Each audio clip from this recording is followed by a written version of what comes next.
ਓਮ ਸ਼ਾਂਤੀ। ਅੱਜ ਸੁਣਦੇ ਹਾਂ 2 ਮਾਰਚ 2022 ਦੇ ਬਾਬਾ ਦੀ ਸਾਕਾਰ ਮਹਾਵਾਕ। ਬਾਬਾ ਬੋਲੇ, ਮਿੱਠੇ ਬੱਚੇ, ਤੁਹਾਨੂੰ ਨਿਸ਼ਚੈ ਹੈ ਅਸੀਂ ਸੰਗਮ ਤੇ ਭਵਿੱਖ ਦੀ ਕਮਾਈ ਦੇ ਲਈ ਪੜ੍ਹਦੇ ਹਾਂ। ਬਾਪ ਸਾਨੂੰ ਪੜ੍ਹਾ ਕੇ 21 ਜਨਮਾਂ ਦਾ ਵਰਸਾ ਦਿੰਦੇ ਨੇ। ਪ੍ਰਸ਼ਨ ਹੈ, ਆਪਣੇ ਆਪ ਤੇ ਕਿਰਪਾ ਤੇ ਆਸ਼ੀਰਵਾਦ ਕਰਨ ਦੀ ਵਿਧੀ ਕੀ ਹੈ? ਆਪਣੇ ਆਪ ਤੇ ਕਿਰਪਾ व ਆਸ਼ੀਰਵਾਦ ਕਰਨ ਦੀ ਵਿਧੀ ਕੀ ਹੈ? ਉੱਤਰ, ਆਪਣੇ ਆਪ ਤੇ ਕਿਰਪਾ व ਆਸ਼ੀਰਵਾਦ ਕਰਨ ਦੇ ਲਈ ਬਾਪ ਦੀ ਪੜ੍ਹਾਈ ਰੋਜ਼ ਪੜ੍ਹਦੇ ਰਹੋ। ਕਦੇ ਵੀ ਸੰਗ ਦੋਸ਼ ਵਿੱਚ ਆ ਕੇ ਪੜ੍ਹਾਈ ਵਿੱਚ ਗਫਲਤ ਨਾ ਕਰੋ। ਜੋ ਸਦਾ ਸ਼੍ਰੀਮਤ ਤੇ ਚੱਲਦੇ ਨੇ ਉਹ ਆਪਣੇ ਉੱਪਰ ਆਪੇ ਹੀ ਕਿਰਪਾ ਕਰਦੇ ਨੇ। ਉਹਨੇ ਬਾਪ ਦੀ ਆਸ਼ੀਰਵਾਦ ਵੀ ਮਿਲਦੀ ਹੈ, ਉਹਨਾਂ ਨੂੰ ਬਾਪ ਦੀ ਆਸ਼ੀਰਵਾਦ ਵੀ ਮਿਲਦੀ ਰਹਿੰਦੀ ਹੈ। ਗੀਤ ਹੈ, ਮੈਂ ਇੱਕ ਨੰਨਾ ਸਾ ਬੱਚਾ ਹੂੰ। ਓਮ ਸ਼ਾਂਤੀ। ਸ਼ਿਵ ਭਗਵਾਨ ਵਾਚ। ਜਦ ਮਨੁੱਖ ਗੀਤਾ ਸੁਣਾਉਂਦੇ ਨੇ ਹਮੇਸ਼ਾ ਕਹਿੰਦੇ ਨੇ ਸਾਕਾਰ ਕ੍ਰਿਸ਼ਨ ਭਗਵਾਨ ਵਾਚ।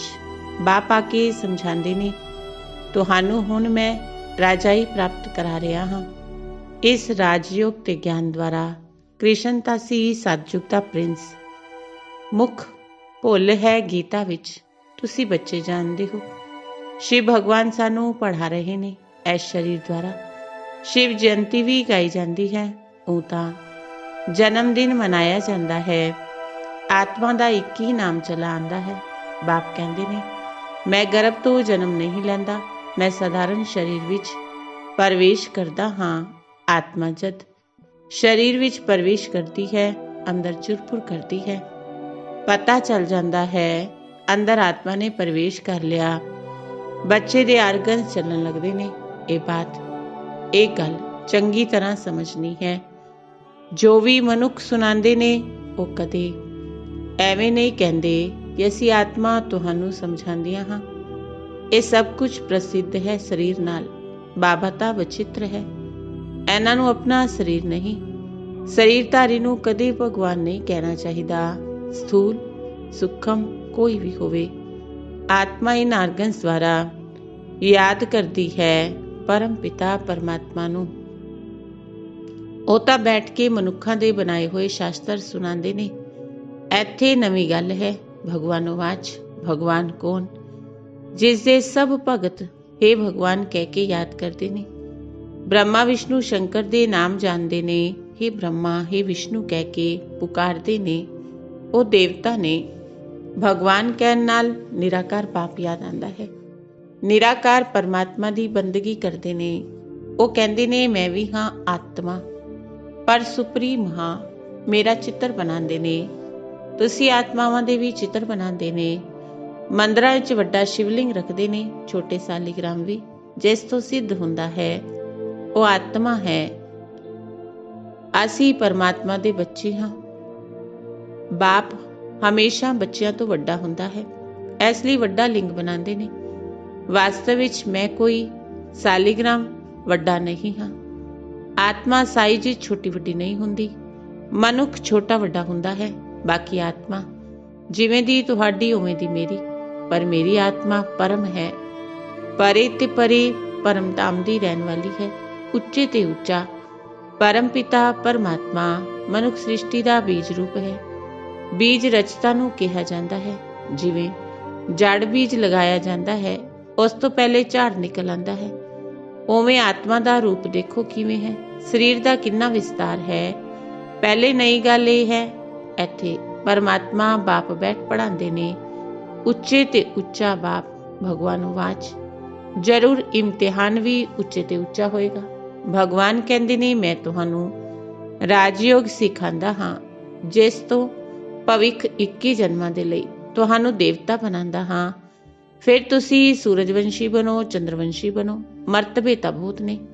ਇਹ ਸਾਰੀ ਰਾਜਧਾਨੀ ਸਥਾਪਨ ਹੁੰਦੀ ਹੈ। ਇਹ ਸੰਗਮ ਯੁੱਗ ਹੈ। ਬਾਪ ਸਮਝਾਉਂਦੇ ਨੇ ਤੁਸੀਂ ਇਸ ਜਨਮ ਦੇ ਲਈ ਨਹੀਂ ਪੜ੍ਹਦੇ, ਇਹ ਭਵਿੱਖ ਦੇ ਲਈ ਕਮਾਈ ਹੈ। ਜੋ ਕੁਝ ਵੀ ਕਰਦੇ ਨੇ ਉਹ ਸਾਰੇ ਇਸ ਜਨਮ ਦੇ ਲਈ। ਮਨੁੱਖ ਸਮਝਦੇ ਨੇ ਹੁਣੇ ਤੋਂ ਅੱਗੇ ਦਾ ਕੀ ਸੋਚੀਏ, ਜੋ ਹੋਣਾ ਹੈ ਵੇਖਿਆ ਜਾਏਗਾ। ਤੁਸੀਂ ਬੱਚੇ ਨਿਸ਼ਚੈ ਕਰਦੇ ਹੋ ਅਸੀਂ ਅਗਲੇ ਜਨਮ ਜਨਮਾਂਤਰ ਦੇ ਲਈ ਪੜ੍ਹਦੇ ਹਾਂ। ਬਾਪ ਆਉਣ ਵਾਲੇ 21 ਜਨਮਾਂ ਦਾ ਵਰਸਾ ਦਿੰਦੇ ਨੇ। ਇਸ ਨਿਸ਼ਚੈ ਨਾਲ ਤੁਸੀਂ ਪੜ੍ਹਦੇ ਹੋ। ਬਿਗਰ ਨਿਸ਼ਚੈ ਕੋਈ ਇੱਥੇ ਬੈਠ ਨਾ ਸਕੇ। ਇੱਥੇ ਕੋਈ ਪੰਡਿਤ ਆਦਿ ਨਹੀਂ ਪੜ੍ਹਾਉਂਦੇ, ਨਿਰਾਕਾਰ ਭਗਵਾਨ ਪੜ੍ਹਾਉਂਦੇ ਨੇ। ਆਤਮਾ ਨੂੰ ਖੁਸ਼ੀ ਹੁੰਦੀ ਹੈ, ਸਾਨੂੰ ਬੇਹੱਦ ਦਾ ਬਾਪ ਪੜ੍ਹਾਉਂਦੇ ਨੇ। ਇਹਨਾਂ ਨੂੰ ਆਪਣਾ ਮਨੁੱਖ ਤਨ ਨਹੀਂ ਹੈ। ਖੁਦ ਕਹਿੰਦੇ ਨੇ ਮੈਨੂੰ ਨਿਰਾਕਾਰ ਨੂੰ ਇਸ ਬ੍ਰਹਮਾ ਤਨ ਵਿੱਚ ਆਉਣਾ ਹੈ। ਇਹ ਅਨਾਦਿ ਬਣਾ ਬਣਾਇਆ ਡਰਾਮਾ ਹੈ। ਤੁਹਾਨੂੰ ਬੁੱਧੀ ਵਿੱਚ ਸਾਰਾ ਯਾਦ ਆਉਂਦਾ ਹੈ। ਮੂਲ ਵਤਨ ਵਿੱਚ ਅਸੀਂ ਆਤਮਾਵਾਂ ਰਹਿੰਦੀਆਂ ਹਾਂ। ਹੋਰ ਕੋਈ ਮਨੁੱਖਾਂ ਦੀ ਬੁੱਧੀ ਵਿੱਚ ਇਹ ਨਹੀਂ ਆਏਗਾ ਕਿ ਅਸੀਂ ਆਤਮਾ ਪਰਮ ਧਾਮ ਵਿੱਚ ਬਾਪ ਦੇ ਨਾਲ ਰਹਿਣ ਵਾਲੀਆਂ ਹਾਂ, ਜਿਸ ਨੂੰ ਬ੍ਰਹਮਾਂਡ ਕਹਿੰਦੇ ਨੇ। ਅਸੀਂ ਆਤਮਾ ਬਿਲਕੁਲ ਛੋਟਾ ਜਿਹਾ ਸਟਾਰ ਹਾਂ। ਪੂਜਾ ਦੇ ਲਈ ਵੱਡਾ ਬਣਾਉਂਦੇ ਨੇ। ਬਾਕੀ ਇੰਨੀ ਵੱਡੀ ਆਤਮਾ ਇੱਥੇ ਪ੍ਰਗਟੀ ਵਿੱਚ ਬੈਠ ਨਾ ਸਕੇ। ਕਹਿੰਦੇ ਨੇ ਪ੍ਰਗਟੀ ਵਿੱਚ ਚਮਕਦਾ ਹੈ ਅਜਬ ਸਿਤਾਰਾ। ਸਟਾਰ ਕਿੰਨਾ ਛੋਟਾ ਹੁੰਦਾ ਹੈ। ਇਹ ਬਣਿਆ ਬਣਾਇਆ ਅਵਿਨਾਸ਼ੀ ਡਰਾਮਾ ਹੈ। ਹਰ ਆਤਮਾ ਨੂੰ ਆਪਣਾ ਆਪਣਾ ਅਵਿਨਾਸ਼ੀ ਪਾਠ ਹੁੰਦਿਆ ਹੋਇਆ ਹੈ, ਜੋ ਹਰ ਇੱਕ ਆਪਣਾ ਆਪਣਾ ਪਾਠ ਰਿਪੀਟ ਕਰਦਾ ਹੈ। ਇਸ ਵਿੱਚ ਜ਼ਰਾ ਵੀ ਫਰਕ ਨਹੀਂ ਪੈ ਸਕਦਾ। ਫਿਲਮ ਵਿੱਚ ਇੱਕ ਵਾਰ ਜੋ ਪਾਠ ਹੋਇਆ ਉਹ ਰਿਪੀਟ ਹੋਵੇਗਾ। ਇਸ ਵਿੱਚ ਭੁੱਲ ਚੁੱਕ ਹੋ ਨਹੀਂ ਸਕਦੀ। ਇਹ ਗੱਲਾਂ ਬਿਲਕੁਲ ਨਵੀਆਂ ਨੇ। ਕੋਟਾ ਵਿੱਚ ਕੋਈ ਹੀ ਸਮਝਦੇ ਨੇ। 8-10 ਸਾਲਾਂ ਵਾਲੇ ਵੀ ਪੜ੍ਹਾਈ ਨੂੰ ਛੱਡ ਦਿੰਦੇ ਨੇ। ਸੰਗ ਦੋਸ਼ ਲੱਗ ਜਾਂਦਾ ਹੈ। ਇਹ ਪੜ੍ਹਾਈ ਅਜਿਹੀ ਹੈ, ਜਿੱਥੇ ਤੱਕ ਜੀਂਦੇ ਰਹੋ ਉੱਥੇ ਤੱਕ ਗਿਆਨ ਅੰਮ੍ਰਿਤ ਪੀਂਦੇ ਰਹੋ। ਅੰਤ ਤੱਕ ਪੜ੍ਹਾਈ ਚੱਲਣੀ ਹੈ। ਇਹ ਪੜ੍ਹਾਈ ਆਉਣ ਵਾਲੇ 21 ਜਨਮਾਂ ਦੇ ਲਈ ਪੜ੍ਹਦੇ ਹਾਂ। ਬੱਚਿਆਂ ਨੂੰ ਨਸ਼ਾ ਚੜ੍ਹਦਾ ਹੈ। ਸਾਨੂੰ ਭਗਵਾਨ ਪੜ੍ਹਾਉਂਦੇ ਨੇ। ਕੋਈ ਰਾਜਾ ਦਾ ਬੱਚਾ ਹੋਵੇ, ਰਾਜਾ ਬੈਠ ਉਹਨਾਂ ਨੂੰ ਪੜ੍ਹਾਵੇ ਤਾਂ ਕਹੇਗਾ ਨਾ ਸਾਡਾ ਬਾਬਾ ਮਹਾਰਾਜਾ ਸਾਨੂੰ ਪੜ੍ਹਾਉਂਦੇ ਨੇ। ਇੱਥੇ ਹੈ ਪਤਿਤ ਪਾਵਨ ਬਾਪ ਜੋ ਸਾਨੂੰ ਪੜ੍ਹਾਉਂਦੇ ਨੇ, ਰਾਜਯੋਗ ਸਿਖਾਉਂਦੇ ਨੇ। ਅੰਦਰ ਸदैव ਖੁਸ਼ੀ ਰਹਿਣੀ ਚਾਹੀਦੀ ਹੈ। ਅਸੀਂ ਗੋਡਲੀ ਸਟੂਡੈਂਟ ਗੋਡਫਾਦਰ ਪਰਮਪਿਤਾ ਪਰਮਾਤਮਾ ਤੋਂ ਸਵਰਗ ਦਾ ਸਵਰਾਜ ਲੈ ਰਹੇ ਹਾਂ। ਕਿੰਨੀ ਸਹਿਜ ਗੱਲ ਹੈ। ਪਰ ਇਸ ਪੜ੍ਹਾਈ ਵਿੱਚ ਮਾਇਆ ਦੇ ਵਿਘਨ ਬਹੁਤ ਪੈਂਦੇ ਨੇ। ਚਲਦੇ ਚਲਦੇ ਪੜ੍ਹਾਈ ਨੂੰ ਛੱਡ ਵੀ ਦਿੰਦੇ ਨੇ। ਇਹ ਰੂਹਾਨੀ ਪੜ੍ਹਾਈ ਰੋਜ਼ ਪੜ੍ਹਨੀ ਪਵੇ, ਇਸ ਦੇ ਲਈ ਟੇਪ ਦਾ ਪ੍ਰਬੰਧ ਰੱਖਿਆ ਹੈ। ਮਨੁੱਖਤਾ ਪੜ੍ਹਨ ਦੇ ਲਈ ਅਮਰੀਕਾ ਲੰਦਨ ਵੀ ਜਾਂਦੇ ਨੇ। ਇੱਥੇ ਤਾਂ ਘਰ ਵਿੱਚ ਰਹਿਣ ਵਾਲੇ ਪੂਰਾ ਨਹੀਂ ਪੜ੍ਹਦੇ। ਸਮਝਦੇ ਨਹੀਂ ਕਿ ਪਰਮਾਤਮਾ ਸਾਨੂੰ ਰਾਜਯੋਗ ਸਿਖਾ ਰਹੇ ਨੇ। ਭਗਵਾਨ ਜੋ ਤ੍ਰਿਲੋਕੀ ਨਾਥ ਹੈ, ਵਰਡ ਆਲਮਾਈਟੀ ਅਥਾਰਟੀ ਹੈ, ਲਿਬਰੇਟਰ ਹੈ, ਗਾਈਡ ਹੈ। ਉਹਨਾਂ ਦੀ ਮਹਿਮਾ ਦੇਖੋ ਕਿੰਨੀ ਹੈ। ਪਰ ਤੁਹਾਡੇ ਵਿੱਚੋਂ ਵੀ ਬਾਪ ਨੂੰ ਕੋਈ ਵਿਰਲਾ ਜਾਣਦੇ ਨੇ। ਇਸ ਸਮੇਂ ਤੁਸੀਂ ਗੁਪਤ ਹੋ। ਤੁਸੀਂ ਜਾਣਦੇ ਹੋ ਅਸੀਂ ਮੂਲ ਵਤਨ ਦੇ ਰਹਿਣ ਵਾਲੇ ਹਾਂ। ਫਿਰ ਸੁਖਮ ਵਤਨ ਵੀ ਹੈ। ਉਸ ਸੁਖਮ ਵਤਨ ਵਿੱਚ ਬੱਚੀਆਂ ਜਾਂਦੀਆਂ ਨੇ, ਮਨੁੱਖ ਸਾਖਸ਼ਾਤਕਾਰ ਕਰਦੇ ਨੇ। ਤੁਸੀਂ ਪ੍ਰੈਕਟੀਕਲ ਵਿੱਚ ਜਾਂਦੇ ਹੋ। ਸੁਖਮ ਵਤਨ ਵਿੱਚ ਦੇਵਤਾਵਾਂ ਦਾ ਤੇ ਬ੍ਰਾਹਮਣਾਂ ਦਾ ਮਿਲਨ ਹੁੰਦਾ ਹੈ। ਉਹ ਹੈ ਬ੍ਰਾਹਮਣ ਤੇ ਦੇਵਤਾਵਾਂ ਦਾ ਸੰਗਮ। ਇਹ ਹੈ ਬ੍ਰਾਹਮਣ ਤੇ ਸ਼ਤਰੀਆਂ ਦਾ ਸੰਗਮ। ਉੱਥੇ ਭੋਗ ਲੈ ਕੇ ਜਾਂਦੇ ਹੋ। ਅੰਤ ਵਿੱਚ ਬਹੁਤ ਸਾਖਸ਼ਾਤਕਾਰ ਹੋਣਗੇ। ਜਿਵੇਂ ਕੰਨਿਆ ਪੀਅਰ ਘਰ ਤੋਂ ਸਸੁਰਾਲ ਘਰ ਜਾਂਦੀ ਹੈ ਤਾਂ ਬੜੇ ਧੂਮਧਾਮ ਨਾਲ ਬਾਜੇ ਗਾਜੇ ਵਜਾਉਂਦੇ ਨੇ। ਐਵੇਂ ਅੰਤ ਵਿੱਚ ਬਹੁਤ ਸਾਖਸ਼ਾਤਕਾਰ ਹੋਣਗੇ। ਸ਼ੁਰੂ ਤੁਸੀਂ ਬਹੁਤ ਕੁਝ ਵੇਖਿਆ, ਪਿਛਾੜੀ ਵਿੱਚ ਬਹੁਤ ਕੁਝ ਵੇਖੋਗੇ। ਪੜ੍ਹਦੇ ਰਹੋਗੇ ਤਾਂ ਹੀ ਦੇਖੋਗੇ ਨਾ। ਅਗਰ ਕੋਈ ਦਾ ਕਰਮ ਬੰਧਨ ਨਹੀਂ ਤਾਂ ਪੜ੍ਹਾਈ ਤੇ ਪੂਰਾ ਧਿਆਨ ਦੇਣਾ ਹੈ। ਕੋਈ ਦਾ ਕੋਈ ਮਰ ਜਾਂਦਾ ਹੈ, ਸਮਝਿਆ ਜਾਂਦਾ ਹੈ ਹੁਣ ਚੰਗੀ ਤਰ੍ਹਾਂ ਪੜ੍ਹ ਸਕਣਗੇ ਕਿਉਂਕਿ ਬੰਧਨ ਛੁੱਟ ਗਿਆ। ਹੁਣ ਖੂਬ ਪੁਰਸ਼ਾਰਥ ਕਰੋ, ਅੱਛਾ ਪਦ ਪਾਓ। ਇਹ ਨੌਲੇਜ ਬੜੀ ਵੰਡਰਫੁਲ ਹੈ। ਬਾਪ ਬੈਠ ਬੱਚਿਆਂ ਨੂੰ ਸਮਝਾਉਂਦੇ ਨੇ, ਬੱਚੇ ਗਫਲਤ ਨਾ ਕਰੋ, ਮਾਇਆ ਤੁਹਾਡਾ ਦੀਵਾ ਝੱਟ ਪੁਜਾ ਦੇਵੇਗੀ। ਇਸ ਲਈ ਬਾਪ ਨੂੰ ਚੰਗੀ ਤਰ੍ਹਾਂ ਯਾਦ ਕਰਨਾ ਹੈ, ਪੜ੍ਹਨਾ ਹੈ। ਜਦੋਂ ਤੱਕ ਇੱਥੇ ਬੈਠੇ ਹੋ ਡਾਇਰੈਕਟ ਸੁਣਨ ਨਾਲ ਨਸ਼ਾ ਚੜ੍ਹਦਾ ਹੈ। ਬਾਹਰ ਗਏ ਨਸ਼ਾ ਗੁੰਮ ਹੋ ਜਾਂਦਾ ਹੈ। ਜਿਹੋ ਜਿਹਾ ਸੰਗ ਉਹੋ ਜਿਹਾ ਰੰਗ ਲੱਗ ਜਾਂਦਾ ਹੈ। ਬੰਧਨ ਨਹੀਂ ਤਾਂ ਕੋਈ ਬੈਠੇ ਪੜ੍ਹੇ ਤੇ ਪੜ੍ਹਾਈ। ਚਿੱਤਰ ਬਹੁਤ ਅੱਛੇ ਬਣੇ ਹੋਏ ਨੇ। ਬਾਬਾ ਯੁਕਤੀਆਂ ਰਚ ਰਹੇ ਨੇ। ਪਿੰਡ ਵਾਲੇ ਕਿਵੇਂ ਸਿੱਖਣ, ਇਹ ਤਾਂ ਸਲਾਈਡ ਤੋਂ ਵੀ ਸਿੱਖ ਸਕਦੇ ਨੇ। ਦਿਨ ਪ੍ਰਤੀ ਦਿਨ ਇੰਪਰੂਵਮੈਂਟ ਹੁੰਦੀ ਜਾਏਗੀ। ਤੁਹਾਡੀ ਬੁੱਧੀ ਵਿੱਚ ਸਾਰਾ ਦਿਨ ਸਵਦਰਸ਼ਨ ਚੱਕਰ ਫਿਰਨਾ ਚਾਹੀਦਾ ਹੈ। ਬੁੱਧੀ ਵਿੱਚ ਹੋਏਗਾ ਤਾਂ ਹੀ ਕਿਸੇ ਨੂੰ ਸਮਝਾਓਗੇ, ਨਹੀਂ ਤਾਂ ਟੀਚਰ ਸਮਝ ਜਾਂਦਾ ਹੈ। ਇਹਨਾਂ ਦਾ ਪੜ੍ਹਾਈ ਵਿੱਚ ਧਿਆਨ ਨਹੀਂ ਹੈ, ਦੇ ਅਭਿਮਾਨ ਬਹੁਤ ਹੈ। ਮਿੱਤਰ ਸੰਬੰਧੀ ਸਰੀਰ ਦਾ ਭਾਨ ਯਾਦ ਰਹਿੰਦਾ ਹੈ ਤਾਂ ਧਾਰਨਾ ਨਹੀਂ ਹੁੰਦੀ। ਫਿਰ ਕਹਿਣਗੇ ਤਕਦੀਰ ਵਿੱਚ ਨਹੀਂ, ਕਿੰਨਾ ਵੀ ਮੱਥਾ ਮਾਰੋ ਤੋ ਵੀ ਸ਼੍ਰੀਮਤ ਤੇ ਨਹੀਂ ਚੱਲਦੀ। ਬੱਚੇ ਪੁੱਛਦੇ ਨੇ ਬਾਬਾ ਕੀ ਹੁੰਦਾ ਹੈ? ਬਾਬਾ ਕਹਿਣਗੇ ਤੁਸੀਂ ਠੀਕ ਪੜ੍ਹਦੇ ਨਹੀਂ ਹੋ। ਇਸ ਵਿੱਚ ਆਸ਼ੀਰਵਾਦ ਦੀ ਗੱਲ ਨਹੀਂ। ਅਸੀਂ ਪੜ੍ਹਾਉਂਦੇ ਹਾਂ, ਤੁਸੀਂ ਆਪਣੇ ਉੱਪਰ ਪੜ੍ਹਨ ਦੀ ਕਿਰਪਾ ਕਰੋ। ਸ਼੍ਰੀਮਤ ਤੇ ਚੱਲਣਾ ਇਹੀ ਕਿਰਪਾ ਹੈ। ਨਹੀਂ ਚਲਦੀ ਗੋਇਆ ਆਪਣੇ ਉੱਪਰ ਅਕਿਰਪਾ ਕਰ। ਸ਼ਰਾਪਿਤ ਕਰਦੇ ਨੇ ਬਾਪ ਤੋਂ ਵਰਸਾ ਨਾ ਲਓ, ਰਾਵਣ ਦੀ ਮੱਤ ਤੇ ਚੱਲ। ਆਪਣੇ ਆਪ ਨੂੰ ਸ਼ਰਾਪਿਤ ਕਰਦੇ ਨੇ, ਬਾਪ ਦਾ ਵਰਸਾ ਦੇਣਾ ਆਏ ਨੇ।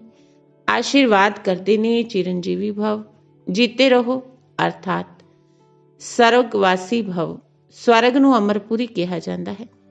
ਅਮਰਨਾਥ ਹੀ ਅਜਿਹੀ ਆਸ਼ੀਰਵਾਦ ਕਰਦੇ ਨੇ। ਅਮਰਪੁਰੀ ਦੇ ਦੇਵਤਾ ਪਵਿੱਤਰ ਸੀ ਨਾ। ਹੱਦ ਦੇ ਸੰਬੰਧਾਂ ਤੋਂ ਮੋਹ ਦਾ ਤਿਆਗ ਕਰਨਾ ਹੀ ਹੈ। ਹੁਣ ਬਾਬਾ ਦੇ ਕੋਲ ਜਾਣਾ ਹੈ। ਬਾਬਾ ਕਹਿੰਦੇ ਹੈ ਦੇ ਮੋਹ ਤੇ ਤੁਹਾਨੂੰ ਇੱਥੋਂ ਦੀ ਯਾਦ ਪੈਂਦੀ ਹੈ। ਇਸ ਲਈ ਬੱਚੇ ਦੇਹੀ ਅਭਿਮਾਨੀ ਬਣੋ। ਅੰਤ ਵਿੱਚ ਤੁਹਾਨੂੰ ਮੁਕਤੀ ਧਾਮ ਸੁਖ ਧਾਮ ਦੀ ਯਾਦ ਆਏਗੀ। ਸ਼ਾਂਤੀ ਧਾਮ ਸੁਖ ਧਾਮ, ਇਹ ਹੈ ਦੁੱਖ ਧਾਮ। ਆਦਿ ਮੱਧ ਅੰਤ, ਨਵੀਂ ਦੁਨੀਆ, ਵਿੱਚ ਦੀ ਦੁਨੀਆ, ਪੁਰਾਣੀ ਦੁਨੀਆ। ਜਦੋਂ ਅੱਧਾ ਸਮੇਂ ਪੂਰਾ ਹੁੰਦਾ ਹੈ, ਪੁਰਾਣੀ ਦੁਨੀਆ ਦਾ ਨਾਮ ਸ਼ੁਰੂ ਹੁੰਦਾ ਹੈ। ਹੁਣ ਪੁਰਾਣੀ ਦੁਨੀਆ ਨਵੀਂ ਹੋ ਰਹੀ ਹੈ। ਫਿਰ ਨਈ ਕਿਵੇਂ ਹੋਵੇਗੀ ਉਹ ਆ ਕੇ ਸਮਝੋ, ਦੇਖੋ। ਪਰੰਤੂ ਕੋਟਾਂ ਵਿੱਚੋਂ ਕੋਈ ਧਿਆਨ ਦੇ ਕਰ ਸਮਝਣਗੇ। ਹਜ਼ਾਰਾਂ ਲੱਖਾਂ ਆਉਂਦੇ ਨੇ, ਉਹਨਾਂ 'ਚ ਵੀ 2-4 ਨਿਕਲਦੇ ਨੇ, ਫਿਰ ਢਿੱਲੇ ਹੋ ਜਾਂਦੇ ਨੇ।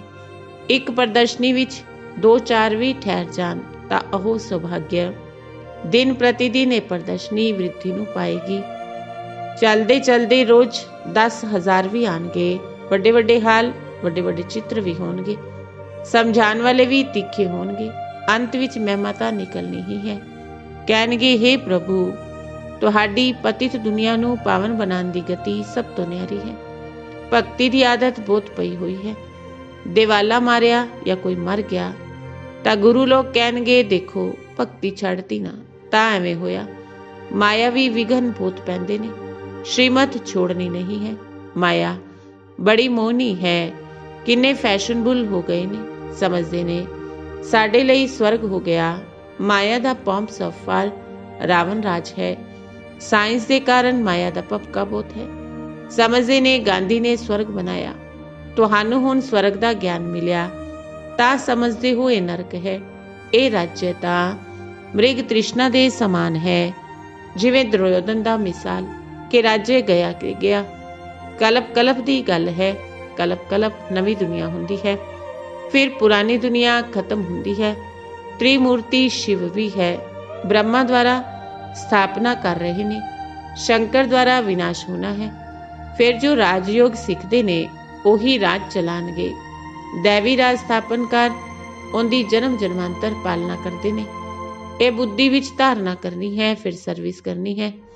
ਸੱਚੀ ਗੀਤਾ ਦੇ ਤੁਸੀਂ ਪਾਠੀ ਹੋ। ਸੁਣਨਾ ਸੁਣਾਣਾ, ਕੰਡਿਆਂ ਨੂੰ ਫੁੱਲ ਬਣਾਣਾ। ਤੁਸੀਂ ਅੱਧਾ ਕਲਪ ਦੇ ਲਈ ਦੁੱਖਾਂ ਤੋਂ ਛੁੱਟਦੇ ਹੋ। ਜਿਵੇਂ ਇਤਵਾਰ ਦੇ ਦਿਨ ਸਾਰਿਆਂ ਨੂੰ ਛੁੱਟੀ ਹੁੰਦੀ ਹੈ ਨਾ, ਐਵੇਂ ਅੱਧਾ ਕਲਪ ਤੁਸੀਂ ਦੁੱਖ ਤੋਂ, ਰੋਣ ਪਿੱਟਣ ਤੋਂ ਛੁੱਟ ਜਾਂਦੇ ਹੋ। ਅੱਛਾ, ਮਿੱਠੇ ਮਿੱਠੇ ਸਿਕਿਲ ਦੇ ਬੱਚਿਆਂ ਪ੍ਰਤੀ ਮਾਤਾ ਪਿਤਾ ਬਾਪ ਦਾਦਾ ਦਾ ਯਾਦ ਪਿਆਰ ਤੇ ਗੁੱਡ ਮਾਰਨਿੰਗ। ਰੂਹਾਨੀ ਬਾਪ ਦੀ ਰੂਹਾਨੀ ਬੱਚਿਆਂ ਨੂੰ ਨਮਸਤੇ। ਰੂਹਾਨੀ ਬੱਚਿਆਂ ਦੀ ਰੂਹਾਨੀ ਬਾਪ ਦਾਦਾ ਨੂੰ ਨਮਸਤੇ ਨਮਸਤੇ ਨਮਸਤੇ ਜੀ। ਧਾਰਨਾ ਦੇ ਲਈ ਮੁੱਖ ਸਾਰ। ਪਹਿਲੀ ਧਾਰਨਾ, ਕਰਮ ਬੰਧਨ ਤੋਂ ਮੁਕਤ ਹੋ। ਰੂਹਾਨੀ ਪੜ੍ਹਾਈ ਰੋਜ਼ ਪੜ੍ਹਨੀ ਹੈ। ਜਿੱਥੋਂ ਤੱਕ ਜੀਣਾ ਹੈ ਪੜ੍ਹਾਈ ਜ਼ਰੂਰ ਪੜ੍ਹਨੀ ਹੈ। ਦੂਜਾ, ਹੱਦ ਦੇ ਸੰਬੰਧਾਂ ਵਾਦੇ ਤੋਂ ਮੋਹ ਦਾ ਤਿਆਗ ਕਰ ਆਪਣੇ ਸ਼ਾਂਤੀਧਾਮ ਸੁਖਧਾਮ ਨੂੰ ਯਾਦ ਕਰਨਾ ਹੈ। ਸੰਗ ਦੋਸ਼ ਤੋਂ ਆਪਣੀ ਸੰਭਾਲ ਕਰਨੀ ਹੈ। ਵਰਦਾਨ ਹੈ, ਮਨ ਬੁੱਧੀ ਸੰਸਕਾਰ ਸਰਵ ਕਰਮ ਇੰਦਰੀਆਂ ਨੂੰ ਨੀਤੀ ਪ੍ਰਮਾਣ ਚਲਾਉਣ ਵਾਲੇ ਸਵਰਾਜਯ ਅਧਿਕਾਰੀ ਭਵ। ਮਨ ਬੁੱਧੀ ਸੰਸਕਾਰ व सर्व कर्म इंद्रिया नीति प्रमाण चलाने वाले स्वराज्य अधिकारी भव। स्वराज्य अधिकारी आत्मावां ਆਪਣੇ ਯੋਗ ਦੀ ਸ਼ਕਤੀ ਦੁਆਰਾ ਹਰ ਕਰਮ ਇੰਦਰੀਆਂ ਨੂੰ ਆਰਡਰ ਦੇ ਅੰਦਰ ਚਲਾਉਂਦੀਆਂ ਨੇ। ਲੇਕਿਨ ਨਾ ਸਿਰਫ ਸਥੂਲ ਕਰਮ ਇੰਦਰੀਆਂ, ਲੇਕਿਨ ਮਨ, ਬੁੱਧੀ, ਸੰਸਕਾਰ ਵੀ ਰਾਜ ਅਧਿਕਾਰੀ ਦੇ ਡਾਇਰੈਕਸ਼ਨ व ਨੀਤੀ ਪ੍ਰਮਾਣ ਚੱਲਦੇ ਨੇ। ਉਹ ਕਦੇ ਸੰਸਕਾਰਾਂ ਦੇ ਵਸ਼ ਨਹੀਂ ਹੁੰਦੇ। ਸੰਸਕਾਰਾਂ ਨੂੰ ਆਪਣੇ ਵਸ਼ ਵਿੱਚ ਕਰਕੇ ਸ੍ਰੇਸ਼ਟ ਨੀਤੀ ਨਾਲ ਕਾਰਜ ਵਿੱਚ ਲਗਾਉਂਦੇ ਨੇ। ਸ੍ਰੇਸ਼ਟ ਸੰਸਕਾਰ ਪ੍ਰਮਾਣ ਸੰਬੰਧ ਸੰਪਰਕ ਵਿੱਚ ਆਉਂਦੇ ਨੇ। ਸਵਰਾਜ ਅਧਿਕਾਰੀ ਆਤਮਾ ਨੂੰ ਸੁਪਨ ਵਿੱਚ ਵੀ, ਸੁਪਨੇ ਵਿੱਚ ਵੀ ਧੋਖਾ ਨਹੀਂ ਮਿਲ ਸਕਦਾ। ਸਲੋਗਨ ਹੈ, ਨਿਰਮਾਨਤਾ ਦੀ ਵਿਸ਼ੇਸ਼ਤਾ ਨੂੰ ਧਾਰਨ ਕਰ ਲਓ ਤਾਂ ਸਫਲਤਾ ਮਿਲਦੀ ਰਹੇਗੀ। ਨਿਰਮਾਨਤਾ ਦੀ ਵਿਸ਼ੇਸ਼ਤਾ ਨੂੰ ਧਾਰਨ ਕਰ ਲਓ ਤਾਂ ਸਫਲਤਾ ਮਿਲਦੀ ਰਹੇਗੀ। ਅੱਛਾ, ਓਮ ਸ਼ਾਂਤੀ।